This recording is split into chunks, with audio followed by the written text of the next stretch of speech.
Activity 3. Listen to the following process. Stitching buttons.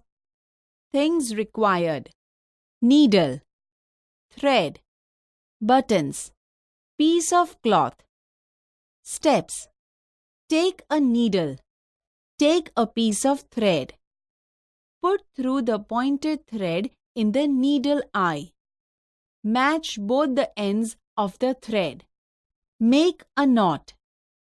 Put a button at the proper place of the cloth. Pierce the needle from beneath the cloth. Match the buttonhole and needle point. Pass the needle through the buttonhole. Stretch the needle to the full length. Pierce the needle beneath the buttonhole. Pierce it upward and downward for 3 to 4 times. In the end, bring the needle beneath the cloth. Tie knot beneath the cloth and cut the thread.